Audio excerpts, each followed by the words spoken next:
Pokémon Red, a Nuzlocke story. The fight began, and Lance sent out Gyarados. First into the fray was Castrio, who eliminated the enemy easily enough without taking too much damage. Next came Dragonair, who wasn't much of a challenge either. The second Dragonair Lance used was, however, a bit more tricky. It reduced Casvadam's health significantly and left little choice. Before the Arbiter could defeat this foe, Dragonair managed a critical hit. And thus the Arbiter fulfilled his destiny, dying right at the end of this long journey. Such a faithful companion, lost after such honorable service. You shall be missed. This loss angered Creed, and he threw out his next comrade. Nidhogg joined the fight and managed to finish off Dragonair to Electric Boogaloo. But next was Aerodactyl, who Nidhogg was sadly no match for the Rock Dino. Two Pokemon left on both sides. Down to the wire. Creed's determination was strong, and he was confident that he could beat such odds. Slavny returned to the fight and finished off the Great Stone Dragon. Finally, the final enemy was revealed. Dragonite arrived in its magnificent glory. A glory that Creed would soon squander. There was no possible chance for failure. Except a well-placed Hyper Beam. I'm a fire in my laser!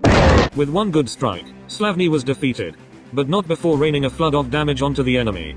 This left only Alcaius to complete this challenge. But luck was on his side. One seismic toss took Dragonite down to minimal health. Then a recharge turn rendered him immobile, opening him up for another attack. Alcaius finished him off, and just like that, it was over.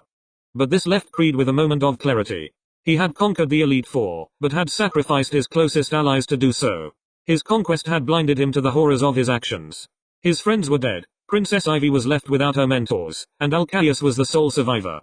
Even as Lance proclaimed Creed as the champion, the title was empty to him. He had earned the acclaim, but he did not deserve it. And so, there was only one thing he could do. Creed left the Indigo Plateau and returned to Pallet Town, his home, where he sat and thought on his adventure, and what he had become. When he started out, things were much brighter. Better. He thought of Leafy Boy and Patton, Nido, and the rest that he'd lost along the way.